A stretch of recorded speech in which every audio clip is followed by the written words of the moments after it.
like courage in the face of overwhelming odds. His eyes were fixed on some point just beyond the Commodore's left ear, a blank, distant stare, as if anticipating a sudden aerial attack of classified documents. Or perhaps a rogue coconut dislodged by a particularly ambitious parrot. "Lieutenant Quickstep," Bumble bellowed, his voice ricocheting off the tin walls. A sound akin to a distressed foghorn echoing in a submarine. The outburst caused a startled parrot perched on a nearby palm frond to squawk in protest and shed a single, brightly colored feather onto the dusty ground outside, a small, vibrant casualty of the Commodore's vocal force. I believe I just articulated a profound sentiment of, shall we say, astonishment, a guttural, primal exclamation of the utterly unexpected, a cascading chorus of, and I quote, from the deepest chambers of my beleaguered soul, and it was a deeply felt quote, mind you. Wow. Wow, wow, wow.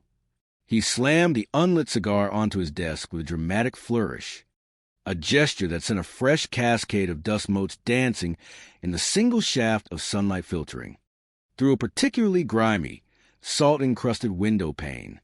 The framed portrait of Admiral Iron Jaw, Jericho Jawbreaker on the wall, a formidable man with a jawline seemingly sculpted from granite, shuddered precariously, its hook groaning under the strain.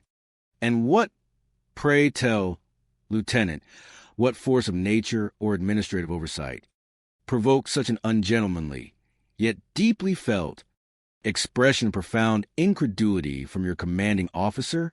None other than the critical, indispensable, utterly vital, and frankly baffling requisition that landed on my desk this very morning, demanding, in no uncertain terms, the immediate procurement of garter belts. Garter belts, Quickstep.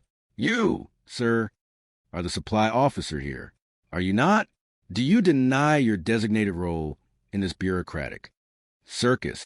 His voice rose to a shrill crescendo, mirroring the parrot's earlier indignation, echoing through the claustrophobic office.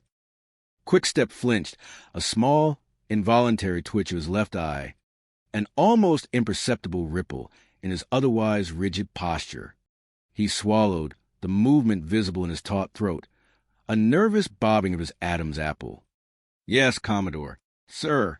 His mind, trained for order, steeped in the meticulous minutiae of naval regulation and the exact numerical categorization of every conceivable item, scrambled frantically to reconcile this outlandish demand with the hallowed pages of the standard Naval Supply Catalog. He was prepared for anything. Ammunition shortages that required inventive field solutions, rationing disputes that devolved into shouting matches over single ounces of powdered milk, or even a sudden infestation of aggressive, highly territorial land crabs in the PX, the Post Exchange, that required an immediate emergency deployment of bug bombs.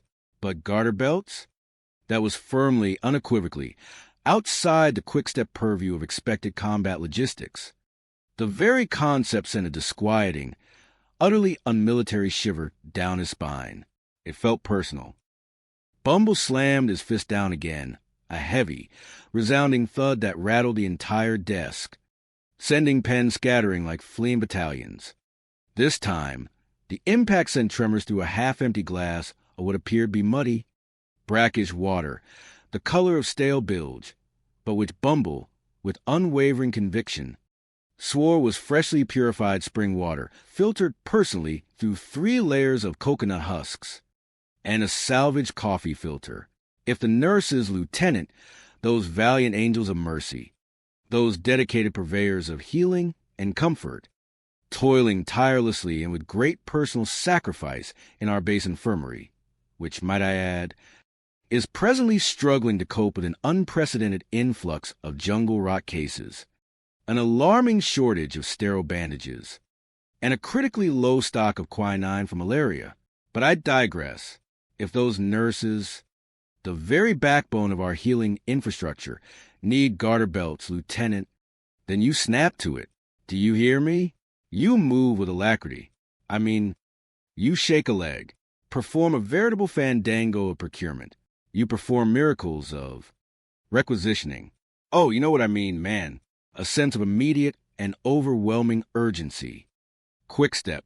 Immediate and unequivocal action. This is not a request. It is a directive from the highest echelons of this command. He leaned forward, his crimson face mere inches from Quickstep's nose, his breath, hot and smelling faintly of stale cigars and antacids, washing over the younger officer. This is a matter of morale. Quickstep, utmost critical, indispensable moral. Do you comprehend the existential gravity of a lack of proper foundational undergarments in wartime? It could cripple the war effort. It could undermine the very foundations of Allied strength in the Pacific. Imagine the headlines. Man, imagine the utterly damning, humiliating, and utterly catastrophic headlines that would blast across the globe. Coral Cove Atoll crumbles. Under weight of sagging hosiery. The enemy, Lieutenant, the Imperial Japanese Navy, would not only cheer, they would launch a propaganda blitz that would make our ears bleed and our hearts sink, all because our brave nurses' stockings were failing in their primary duty of remaining aloft. It is a strategic imperative. Quickstep stammered, his mind racing through arcane procurement manuals, searching for any loophole, any forgotten addendum, any obscure paragraph that might remotely address this bizarre demand. His forehead beaded with sweat, not from the heat, but from the sheer mental gymnastics required.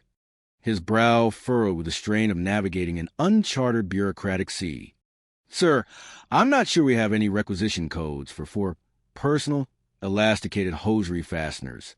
Feminine issued with decorative lace trim, standard periwinkle blue. Sir, the naval bureaucracy, Commodore, with all due respect, simply hasn't caught up with the more intimate needs of our fighting forces. Sir, it is an oversight of unprecedented proportions. Sir, a lacuna in the administrative framework, a gaping hole in the fabric of military supply. He felt an uncontrollable blush creeping up his neck, engulfing his ears, turning them a vibrant scarlet. The very conversation felt unseemly, utterly unsuited to a man of his military discipline. It was as if he were discussing a deeply personal scandal rather than a logistical challenge. Bumble scoffed, blowing a plume of imaginary, acrid smoke from his unlit cigar. The gesture was pure pantomime, but the effect was undeniable, adding to his air of theatrical indignation. Codes be damned. Man, codes are for clerks. Codes are for pen pushers and petty bureaucrats. I demand results, not excuses. Results, Quickstep, unadulterated, tangible results. Just find them. Invent a code if you must. Fabricate a requisition category out of thin air. Declare them tactical hosiery stabilizers or female leg accoutrements. High priority. Do whatever it takes. Quickstep. Employ ingenuity. Utilize initiative. Unleash the full force of your administrative cunning. What a war, Quickstep. What an utterly, profoundly, ridiculously bewildering, frustrating, and morally bankrupt war this has become. I tell you, man, my spirit is being tested. My very soul is being tried in the crucible of military absurdity. Everything, absolutely everything, is on my shoulders, man. The weight of the entire Pacific theater, indeed, the entire global conflict, rests solely upon these aging, yet still surprisingly robust shoulders of mine. He dramatically slapped both shoulders for emphasis, grunting slightly with the effort, causing a fresh tremor to ripple through his desk and a nearby pile of urgent dispatches to slide. Perilously close to the edge, a lone, petrified cockroach, its antennae twitching nervously, scuttled across a pile of urgent messages, seeking refuge in the darkest corner of the office, fleeing the imminent chaos. Even the cockroach, it seemed, sensed the encroaching madness. Just as Quickstep was about to offer a formal apology for the perceived burden of existence, for the sheer audacity of being a living organism, while Bumble bore the weight of the world, For the cosmic injustice of having to breathe the same air as his distressed